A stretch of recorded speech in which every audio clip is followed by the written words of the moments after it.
नमस्ते। Urban times channel पर आप सभी का स्वागत है। मैं आपका होस्ट अशोक जौहरी।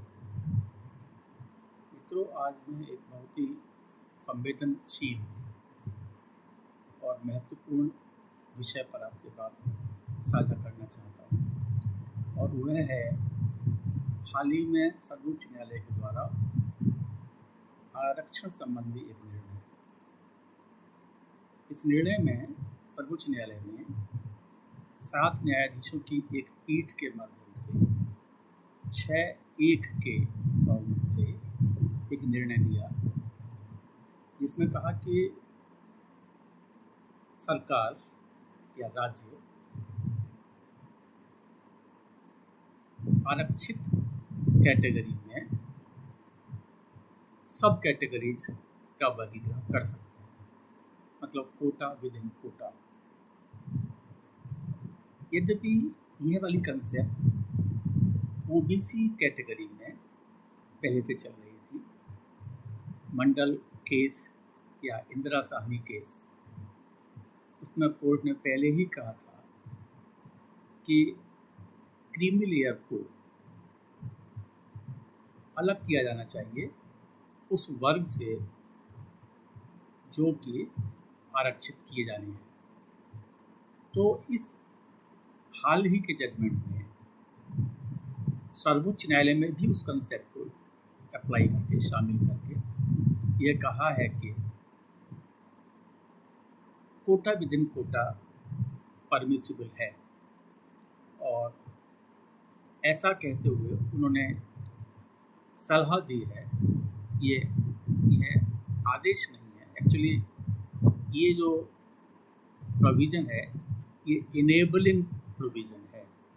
ये सरकार को शक्ति देता है कि वो ऐसा कर सकती है, ऐसा करना कोई बाध्यकारी नहीं है। तो ये जो विषय है कि सबके एससीज और एसटीज कैटेगरी में भी अब जातियों के बीच उप कोटा बनाया जा सकता है, और उन अलग अलग कोटा को जो कुल आरक्षण है उसका कुछ हिस्सा निश्चित किया जा सकता है। और इस प्रकार से प्रयास यह किया गया है कि इन आरक्षित समाज को नीचे तक ये लाभ पहुंच पाए। देखा यह जाता है कि आरक्षित जो कैटेगरीज हैं उसमें जो ऊपर के कुछ लोग हैं वही लोग पूरे आरक्षण का लाभ हड़प कर लेते हैं और वह लाभ नीचे तक नहीं जा पाता है। तो ये जो बात है कि अब क्रीमी लेयर का सिद्धांत एससीज और एसटीज कैटेगरी में भी लागू हो सकता है, अभी सुप्रीम कोर्ट ने ये निर्णय दिया है। मित्रों, यह निर्णय बहुत ही संवेदनशील है।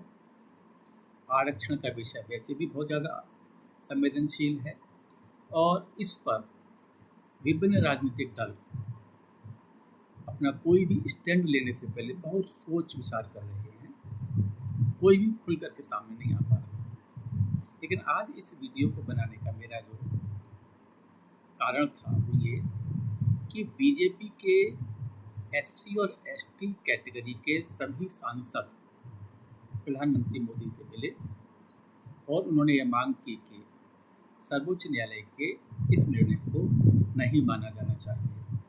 मतलब जो जिस तरीके से रिजर्वेशन चल रहा है, उनका कहना है कि जैसे डॉक्टर बाबा साहब अम्बेडकर ने हमें आरक्षण दिया था उसमें कोई भी चेंज नहीं होना चाहिए और वो वैसा ही चलते रहना चाहिए। इनके नेता कुलस्ते जो सांसद हैं उन्होंने यह भी कहा कि वार्ता के दौरान प्रधानमंत्री मोदी ने यह सहमति जाहिर की और उन्होंने कहा है कि कोटा विद इन कोटा की सिद्धांत को हम लागू नहीं करेंगे। उन्होंने ये बात इस प्रतिनिधिमंडल की मान ली। मित्रों, ये जो बात है कि ये सभी सांसद जो राजनीतिक नेतृत्व में काफ़ी आगे हैं और इस आरक्षण के लाभ को बहुत समय से भोग करते आ रहे हैं, ये सभी लोग वह लोग हैं जो कि क्रीमी लेयर के ही हैं। अब यदि क्रीमी लेयर के लोगों ही ने ही जाकर के प्रधानमंत्री से मांग की कि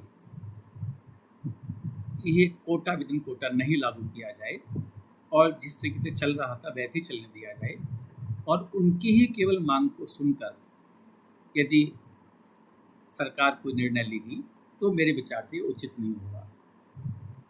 और मेरा विचार है कि क्रीमी लेयर के सिद्धांत का विरोध करना न सिर्फ अनुचित है वरन अनैतिक भी है। यह कैसे तर्क दिया जा सकता है कि हमारे ही समाज में जो नीचे पायदान पर लोग हैं उनको हम इससे लाभ नहीं लेने देंगे, और वह जो ऊपर लोग हैं वही लोग ये तर्क दें और इस तर्क को मान लिया जाए।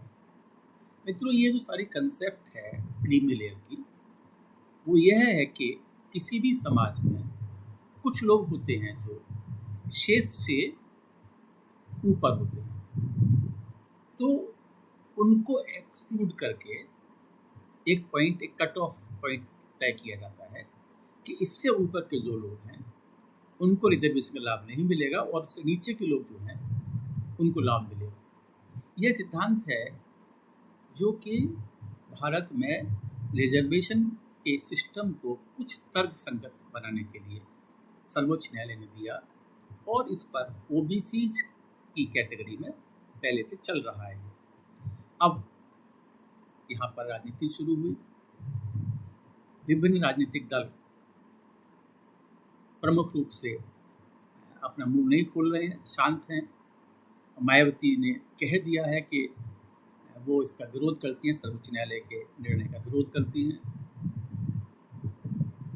लेकिन बिहार से एनडीए के ही एक नेता जीतन राम मांझी, उन्होंने कहा है कि नहीं, सर्वोच्च न्यायालय ने बिल्कुल सही किया है, और यह कैसे हो सकता है कि जो लोग पहले से ही अमीर हो चुके हैं, आगे बढ़ चुके हैं, उन्हीं को आगे बढ़ाने के लिए इस व्यवस्था का लाभ उनके लिए निश्चित किया जा रहा है।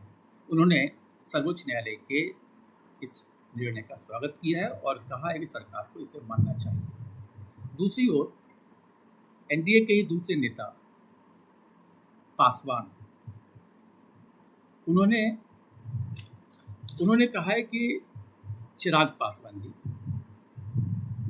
उन्होंने कहा कि कोटा विदिन कोटा नहीं होना चाहिए।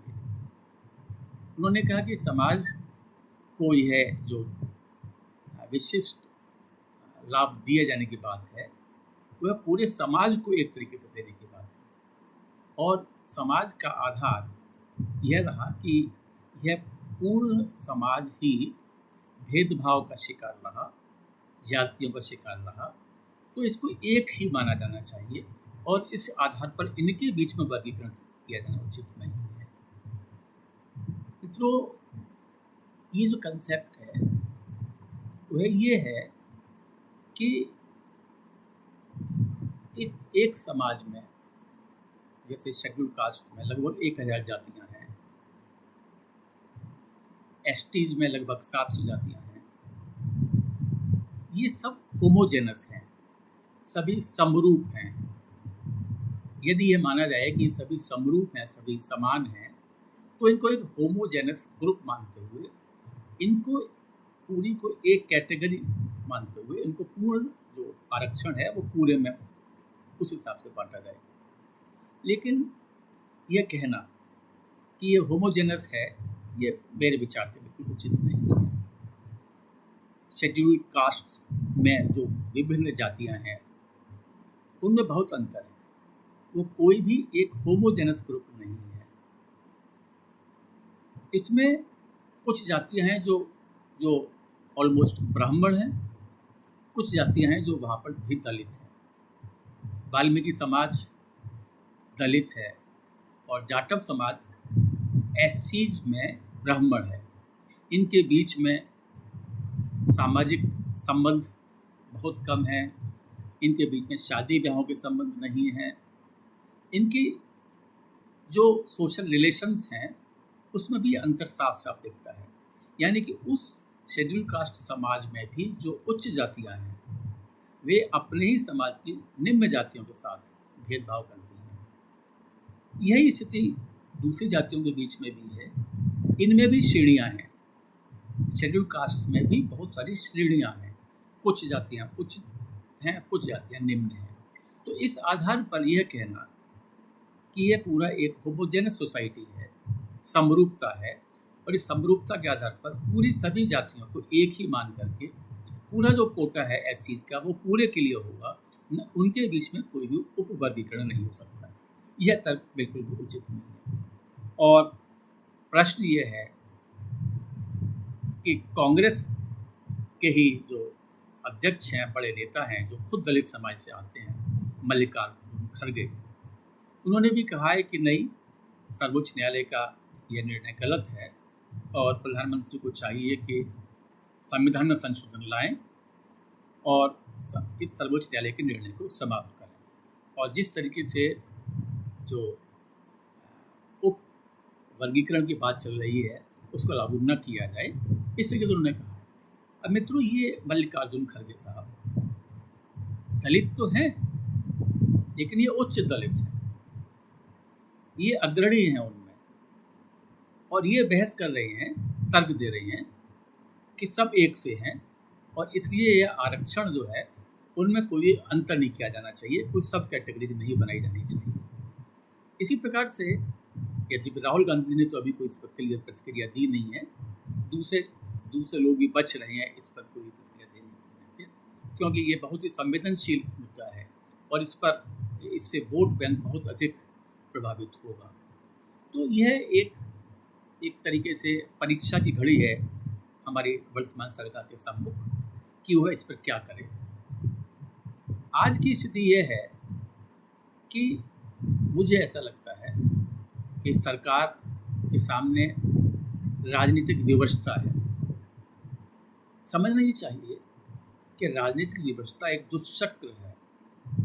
यदि किसी एक प्रश्न पर विवशता दिखाते हुए ईल्ड कर दे, मान ली बात जो कि उचित नहीं है, तो फिर वह आगे प्रक्रिया और बढ़ेगी। मेरे विचार से सरकार को इस पर बहुत ही कड़ाई से अपनी नीति बनानी चाहिए।